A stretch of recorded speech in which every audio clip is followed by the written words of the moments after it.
ces vidéos avec l'ange. Vous vous asseyez, vous avez un camping-car ou une caravane, je sais pas. Une camionnette, un truc comme ça, tu pars. En fait, ça commence à filmer, vous discutez. Et c'est quoi le truc? T'as oublié quelque chose? Ah oui, tu fais. Oublié, je voulais montrer son bouquin, je crois. Oui. Et là, bon, d'accord.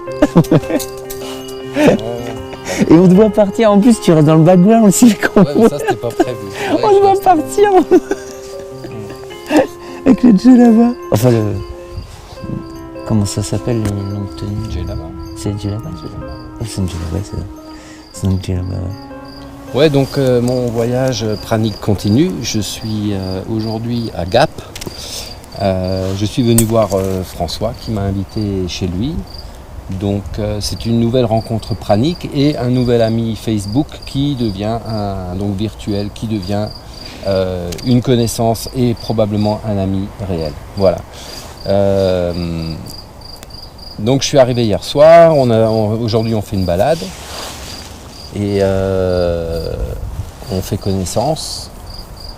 Alors il se trouve qu'on a une passion commune qui est la voile, le parapente, à la seule différence près que moi je suis complètement débutant là-dedans et que François lui est champion du monde. Donc ça fait un grand écart entre nous deux. Non, ça on va pas pouvoir dire par contre. On va pas pouvoir dire. Non, ça fait beaucoup trop. Parce qu'en fait, champion du monde de parachutisme, mais en parapente. Oui, en parachutisme, ouais. oui, bon, enfin Non, mais par contre, tu peux tout simplement dire que voilà, que j'ai commencé très jeune, ou je sais pas, que je suis dedans depuis toujours, et qu'en parallèle j'ai fait du parachutisme à haut niveau, ou je sais pas, tu vois, dire que je suis dans le milieu aéronautique, quoi, enfin aérien, bon. Ou je sais pas quoi.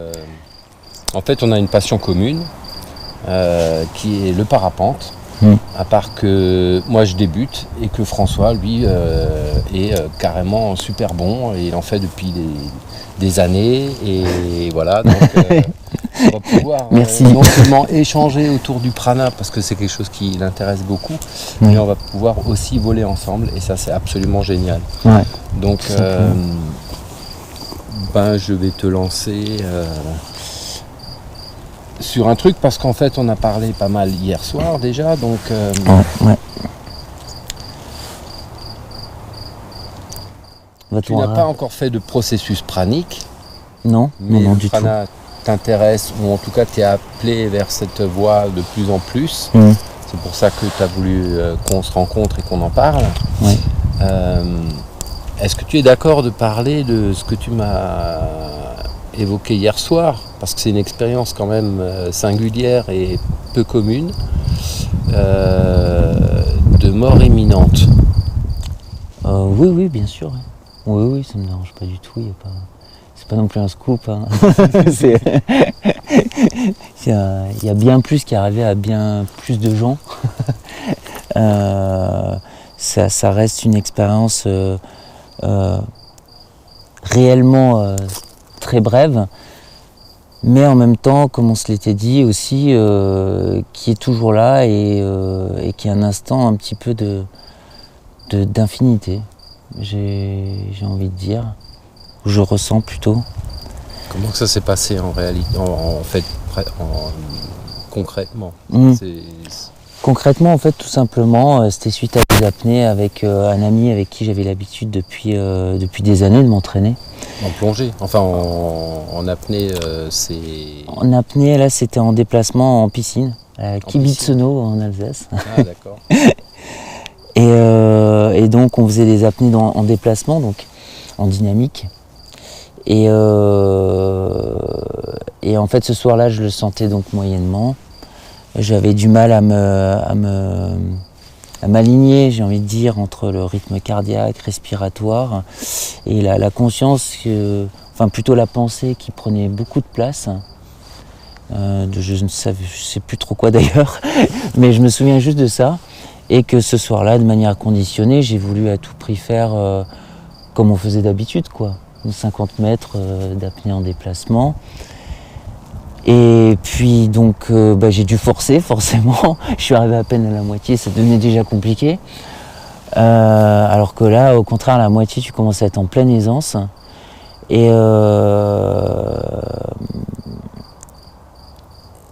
donc j'ai forcé.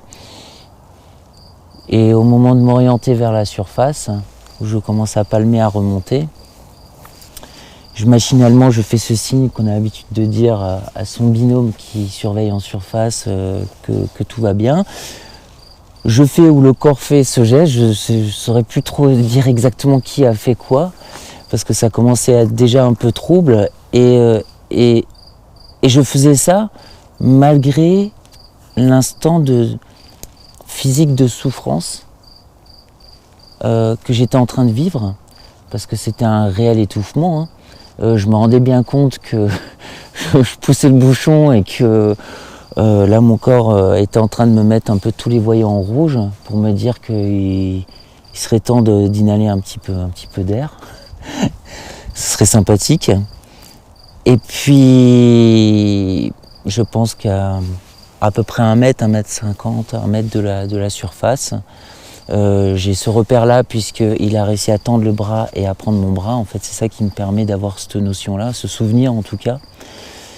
Et là, tout à coup, je suis passé de la souffrance absolue je sais pas comment dire, à l'expansion absolue. On pourrait l'imaginer sous forme de joie, mais même je ne pourrais pas le définir avec des mots. En tout cas, ça tend bien plus vers ce sens-là que vers la souffrance que je vivais quelques fractions de seconde avant.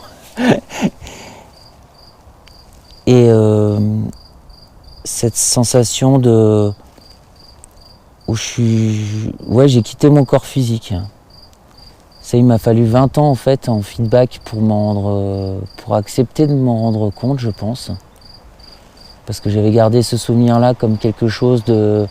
Je me suis rapproché de la mort, de quelque chose déjà en image qui est plus ou moins interdit. Enfin, suivant l'éducation et les conditionnements, moi c'était un petit peu mon cas. Et comme je m'en étais sorti, j'en avais plus jamais reparlé quoi, à qui que ce soit. Et même mon ami qui m'avait sauvé, quand j'ai essayé de rediscuter avec lui de cet événement, a eu un premier non-souvenir en fait, un peu plus, une forme un peu de dédain, je pense, instinctif, naturel. Et ensuite, puisque j'en ai reparlé une deuxième fois, et là, il me disait, si, je me souviens bien, voilà. On ne s'est pas allé beaucoup plus loin, mais en fait, ce qui m'a rassuré, parce qu'il y a bien un moment donné, je me suis posé des questions sur moi-même. Je me demandais tout de même si j'inventais pas mes pensées, ma vie, si je l'avais pas rêvé, quoi. Pourtant, il n'y avait rien qui me paraissait plus réel que notamment, surtout, cette instance, cette seconde où je ne sais pas combien de temps ça a duré, peut-être 2, je ne saurais pas dire. Au moment où toute cette souffrance s'arrête et je n'ai plus de corps physique. Où j'ai juste, mes yeux étaient restés ouverts, puisque donc apparemment, semblerait-il que j'ai donc tout simplement basculé en syncope respiratoire. Mon corps s'est mis en mode survie par rapport au contexte. Et il m'a fait basculer, je le remercie, d'ailleurs merci, parce qu'il a fait exactement ce qu'il fallait faire, je pense. Enfin lui, entre autres, et je pense également... tout ce qui a accompagné tout ça, parce que j'ai eu vraiment l'impression, le ressenti, mais vraiment très, où il n'y avait plus que ça en fait. J'allais dire très fort, mais en fait il n'est pas comparable puisqu'il n'y avait plus que ça. C'est de me retrouver dans l'inverse de la déflation, de l'inflation, c'est la déflation. C'est ça, l'expansion, oui, pardon. Je cherche mes mots un peu pour essayer de trouver ceux qui sont peut-être plus ou moins appropriés dans une sorte d'expansion infinie, mais immédiate. C'est-à-dire qu'il n'y a pas de notion ni de temps ni de distance. Il n'y a pas de vitesse. C'est instantané et c'est comme si instantanément on était absolument partout. Et rigolotement, enfin je dis ça maintenant, comme mes yeux étaient restés ouverts, il y a tout de même, les scientifiques appelleraient ça certainement la mémoire photographique ou je ne sais quoi, mais ça va plus loin que la simple image photographique, puisque j'ai le ressenti vraiment de cet instant où mon ami justement me voit. Il me regarde et il voit dans mon regard que je pars quoi en fait. Que là, c'est pas le regard que j'ai d'habitude, apparemment ça devait être quelque chose de très profond, parce que je me souviens que je vois son regard qui est vraiment interpellé et tout s'est passé d'une manière absolument parfaite et merveilleuse. Il a juste tendu son bras, il m'a fait sortir de l'eau tel un enfant qui sort du ventre de sa mère, parce que c'est un peu le souvenir que j'avais, de sortir du placenta et d'avoir cette première inspiration de vie, comme si c'était réellement ma première inspiration de vie, quoi. Ou si je renaissais, et quelque part c'est un peu ça, la vie ou je ne sais quoi me laisse aussi une deuxième chance de pouvoir rester dans cette réalité. Mais tout en ayant eu la chance, même si j'ai mis peut-être 20 ans à pouvoir faire certains deuils peut-être de certaines choses et de pouvoir revenir sur cet instant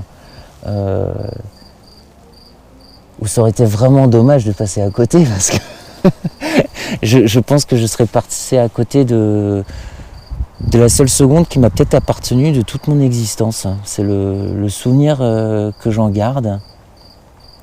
Pourtant, j'ai passé beaucoup de temps dans ma vie sur le contrôle, comme je faisais de la compétition à haut niveau, où tout conditionne également, mène à essayer de contrôler, forcément de dominer pour orienter au maximum en dehors de toutes les parts hasardeuses ou chaotiques qui nous semblent être dans la vie, pour obtenir le résultat attendu. Et cet instant totalement inattendu a été finalement, c'est un peu la médaille d'or de ma vie, quoi. Puisque, et je bénis et je remercie mon ami, non seulement bien sûr de m'avoir sauvé, mais en me sauvant, il m'a permis de me souvenir de tout ça. Et ça, c'est le cadeau le plus incroyable, je pense, qu'il ait pu me faire. Encore une fois, non pas d'avoir sauvé mon ego, que je puisse rester dans cette réalité, parce que franchement, cet autre monde dans lequel on baigne, où tout baigne, donc ce tout est vraiment quelque chose je pense, dans mon souvenir, de mon ressenti, d'un amour infini. Si je voulais le résumer peut-être. Et que je pense qu'en fait, la seule chose qui existe à la base, c'est l'amour, je pense.